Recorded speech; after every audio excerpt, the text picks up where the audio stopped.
আসলে আমরা সব বান্ধবীরা মিলে ঠিক করেছি আমরা সবাই সেম শাড়ি পরবো। এত বিলাসিতার কি আছে? যাও এখান থেকে। রান্না করতে গিয়ে দেখলাম ঘরে কোনো বাজার নেই। সারাদিন বাড়িতে করোটা কি? দুবেলা রান্না করা ছাড়া তার কোনো কাজ নেই। খালি পেটে কেউ বেরোয়? খেয়ে তারপর বেরো। আমার পেটের খেয়াল যদি তোমার থাকতো না, তাহলে এই ব্রেকফাস্ট আরো অনেক আগে বানাতে।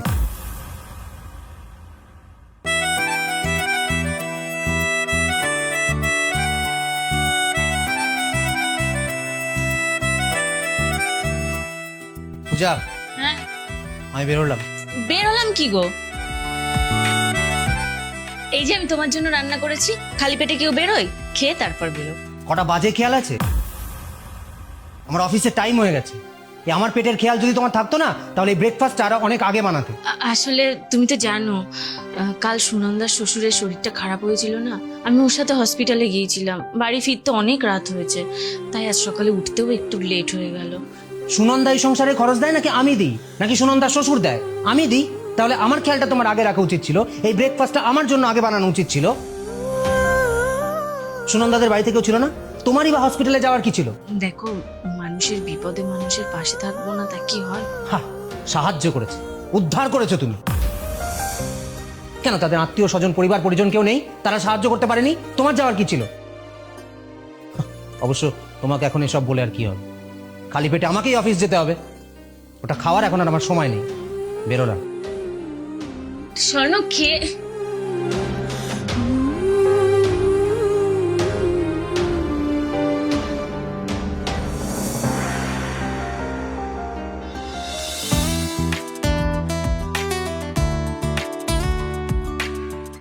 স্বর্ণ, বলো। বলছি আমার না কিছু টাকা লাগবে। কেন? আমার ক্লাসমেট আছে না রিয়া, ওর বিয়ে। আমার তো সব শাড়িগুলোই পরা হয়ে গেছে, তাই একটা নতুন শাড়ি কিনবো। দেখো পূজা, এখন একটু চাপাচাপি আছে, যা আছে তাই দিয়ে ম্যানেজ কর। আসলে আমরা সব বান্ধবীরা মিলে ঠিক করেছি আমরা সবাই সেম শাড়ি পরবো, একই ড্রেস কোড, বুঝেছো? আসলে ওরাও কিনতে যাবে, তাই আমি ভেবেছি ওদের সাথে গিয়ে একসাথেই শাড়িটা কিনে নেবো, তাহলে সেম সেম হবে। আরে ধর বাবা, ম্যানেজ করো না, বলছি তো।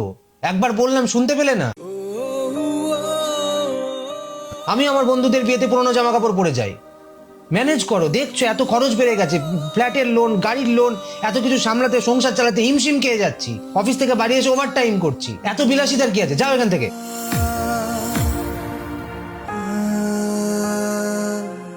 আরে কি হলো? যাও।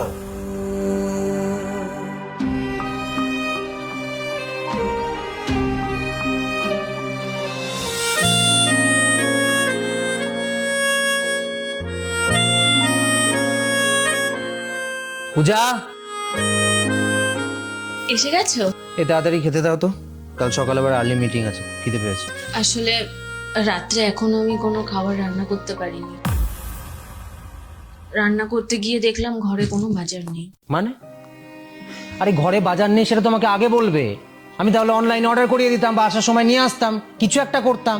স্বর্ণ, আমি তোমাকে অনেকবার কল করেছিলাম কিন্তু তুমি রিসিভ করোনি। আমি সেখানে ফুটবল খেলতে যাই না, কাজ করতে যাই। সেখানে আমার মিটিং এর পর মিটিং থাকে, ক্লায়েন্টস হ্যান্ডেল করতে হয়। তোমার মতো এই বাড়িতে 3বার খুন্তি ঘোরালেই আমার কাজ শেষ হয়ে যায় না।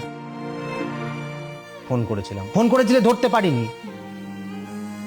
যাও, এখন বিরক্ত করো না, যা আছে তাই নিয়ে এসো। স্বর্ণ, তুমি এইভাবে কথা বলছো কেন আমার সাথে? কিভাবে কথা বলছি? কিভাবে কথা বলছি? সারাদিন বাড়িতে করোটা কি? দুবেলা রান্না করা ছাড়া তার কোনো কাজ নেই। আর আমি মানুষটা সারাদিন এখন বাইরে কাজ করে বাড়ি ফিরে এসে দেখছি বাড়িতে খাওয়ার নেই। কার কেমন লাগবে? ঠিক আছে, তুমি চেঞ্জ করে নাও, আমি দেখছি কিছু একটা বানিয়ে আনছি।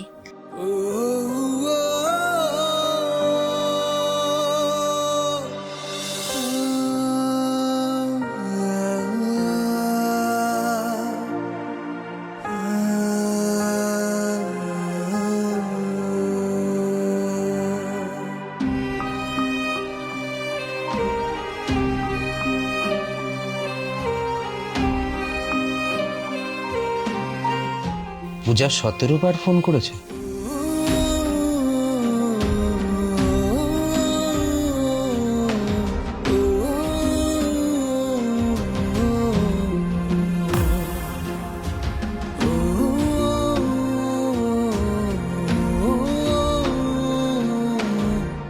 পূজা,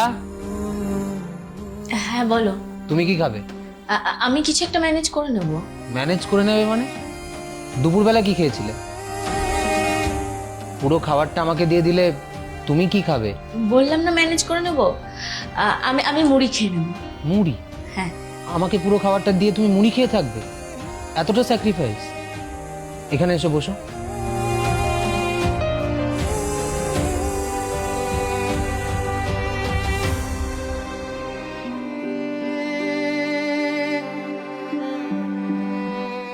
পূজা, আই এম রিয়েলি সরি। আমি বুঝতে পারছি যে আমি কিছুদিন থেকে তোমার সাথে খুব বাজে ব্যবহার করছি। আসলে অফিসে কাজের এত চাপ, এত ফ্রাস্ট্রেশন, মানে সবটাই। আমি কিছু মনে করি না স্বর্ণ, আমি সবটাই বুঝি। তুমি মিটিং এর পর মিটিং, ক্লায়েন্ট ভিজিট, এত কিছু করো, চাপ তো একটু থাকবেই, সবটাই আমি বুঝি। তুমি কিছু না মনে করলেও আমার সরি বলা উচিত। আমার এরকমটা করা উচিত নয়। অফিসের চাপ তো থাকবেই, প্রেশার, ফ্রাস্ট্রেশন এগুলো তো থাকবেই, কিন্তু তাই বলে তুমি আমার লাইফ পার্টনার। তুমি আমাকে ভালোবাসো, আমি তোমাকে ভালোবাসি। তুমি আমার কাছের মানুষ। আমি ফ্রাস্ট্রেশনের জন্য তো তোমাকে হার্ট করতে পারি না। I am really sorry.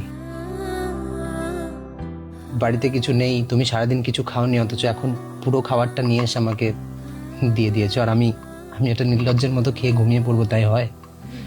আমার আসতে দেরি হলে তুমি ঘন্টার পর ঘন্টা অপেক্ষা করো। নাও, মুখ খোলো। এইটা কি করছো? এইটুকু খাবারের মধ্যে থেকে আবার আমাকে যদি খাইয়ে দাও, মাঝরাতে তো তোমার খিদে পাবে। ধুস পাগলি, মুখ খোলো।